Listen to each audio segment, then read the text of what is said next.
L'Europe a gelé 210 milliards d'actifs russes et veut désormais les offrir à l'Ukraine. Et c'est précisément ce contre quoi des juristes du monde entier avaient mis en garde. La Russie poursuit la Belgique en justice et les banques belges ont reconnu qu'elles risquaient la faillite à cause de cela.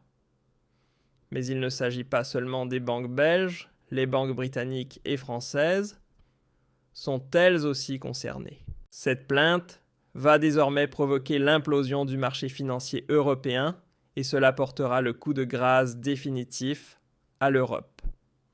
Jetons un œil à cette évolution explosive. C'est parti.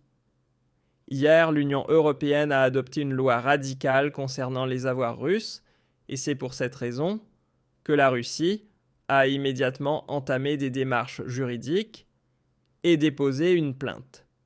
Et je vous le dis franchement, ce procès va ébranler toute l'Europe. Mais reprenons les choses dans l'ordre. Le média Zeit a écrit ce qui suit: l'UE serait apparemment parvenu à un accord sur le gel permanent des avoirs russes. Les pays de l'Union ont ainsi créé une condition décisive pour le versement de réparations à l'Ukraine. Les représentants des États membres se sont accordés jeudi pour bloquer durablement les avoirs russes gelés en Europe. C'est ce qu'a annoncé la présidence danoise du Conseil. L'accord devrait être officiellement proclamé vendredi. Jusqu'à présent, les décisions de sanctions devaient être reconduites tous les 6 mois à l'unanimité par les États de l'UE. Cette étape permet de contourner cette règle, sans doute aussi afin d'empêcher la Hongrie et la Slovaquie de bloquer le processus par un veto. Et maintenant arrive la nouvelle règle, elle repose sur l'article 122 du traité de l'UE. Celui-ci stipule que face à de graves difficultés économiques, des mesures appropriées peuvent être décidées à la majorité qualifiée. L'unanimité n'est donc plus nécessaire. Et ça, chers spectateurs, c'est un véritable coup de tonnerre d'une audace à peine croyable. D'abord, l'Europe impose unilatéralement des sanctions contre la Russie, puis elle se retrouve elle-même en difficulté économique. Et ce sont précisément ces difficultés qu'on invoque comme justification pour suspendre le principe d'unanimité de l'UE et inscrire le blocage des avoirs russes dans la durée sans limite. Mais bien sûr, cela ne doit pas s'arrêter là. Les responsables politiques de l'UE veulent également offrir à l'Ukraine les 210 milliards russes afin que Zelensky puisse continuer la guerre. Le tout est évidemment hautement criminel, mais avec ce gel permanent, on franchit désormais un nouveau degré d'escalade, car dans ce cas-là, la Russie ne récupérerait jamais son argent. C'est pourquoi la Russie en a désormais définitivement assez et dépose une première plainte. D'abord naturellement en Russie, puis dans un second temps sur le plan international. La Russie engage des démarches juridiques contre Euroclear, l'organisme belge de compensation. La Banque centrale poursuit cette chambre de compensation occidentale qui détient ses avoirs d'État immobilisés pour obtenir des dommages et intérêts. La Banque centrale de Russie a lancé une procédure judiciaire à Moscou contre Euroclear, une décision qui intervient au moment même où l'UE est sur le point d'achever ses plans visant à utiliser les fonds russes gelés pour garantir un prêt à l'Ukraine. Vendredi, la Banque de Russie a annoncé qu'elle déposerait une plainte auprès du tribunal de Moscou. Elle réclamera une indemnisation pour les pertes causées par son incapacité à gérer ses avoirs monétaires et ses titres détenus par ce dépositaire. Le montant exact de la demande n'a pas encore été communiqué. Nous, le gouvernement, y compris la Banque centrale, faisons tout pour protéger nos avoirs. Les saisies illégales sont absolument inacceptables.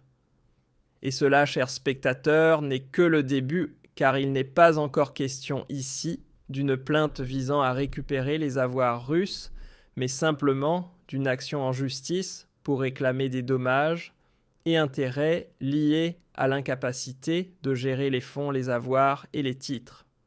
En d'autres termes, une compensation pour les intérêts perdus, ces mêmes intérêts qui entre-temps ont déjà été offerts à l'Ukraine. ChatGPT a écrit « L'Ukraine a déjà comptabilisé officiellement au moins 1,6 milliard d'euros dans ses recettes d'intérêts et a reçu au total 4,7 milliards supplémentaires issus des revenus générés par les avoirs russes gelés. Mais les actifs eux-mêmes restent gelés et n'ont jusqu'à présent pas été transférés à Kiev. Nous assistons donc maintenant à la première plainte russe réclamant une indemnisation pour les gains manqués. Et comme déjà mentionné, ce n'est qu'un début. Une prochaine plainte suivra portant cette fois sur la totalité des 210 milliards d'avoirs gelés. Et bien entendu, la Russie ne va pas attaquer en justice les gouvernements de l'UE qui sont pourtant les véritables responsables de ce vol, mais directement les banques qui participent à toute cette affaire et qui doivent restituer les intérêts et les fonds.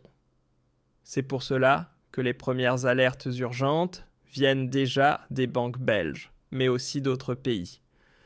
La proposition suscite une opposition tant de la part du gouvernement belge que d'Euroclear, qui mettent en garde contre les risques juridiques et financiers. Le Premier ministre belge Alexander De Croo a mis en garde à l'avenir, cette décision risque fortement de déclencher un long litige juridique avec la Russie, équivalent à une confiscation sans précédent des avoirs d'un État étranger.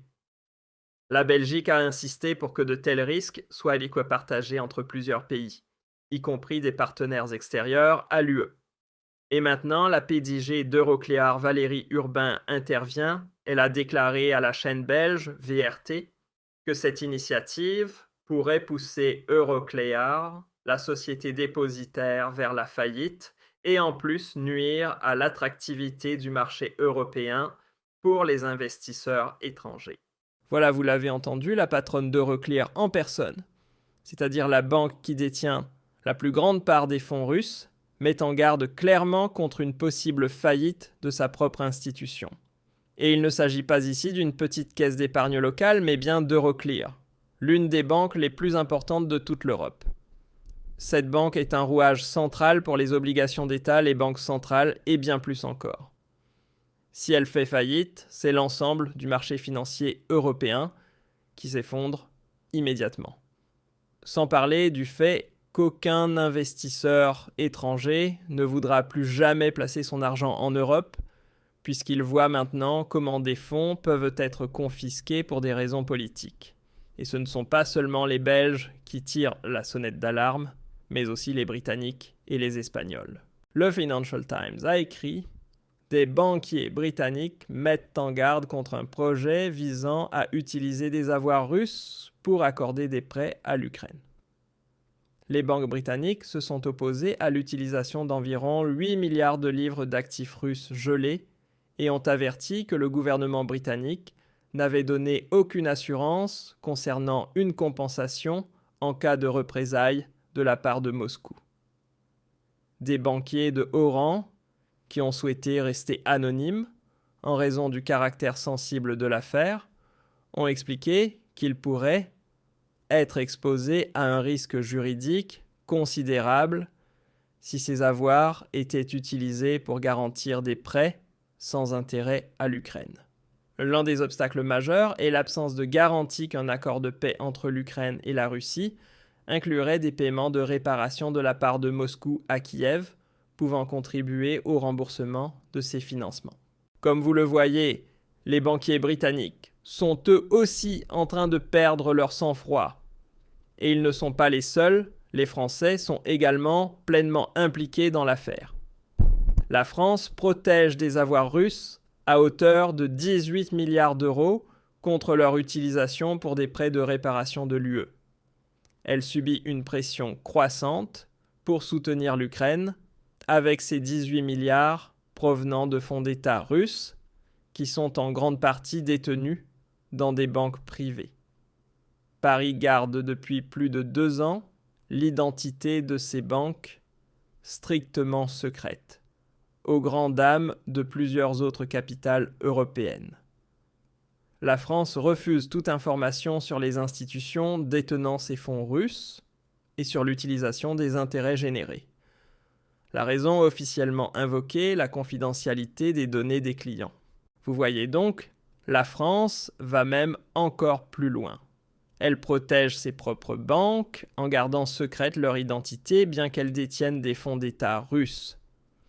Car évidemment, tant que l'on ne révèle pas quelle banque possède ces avoirs russes, on n'est pas obligé de restituer cet argent et les établissements concernés restent ainsi à l'abri.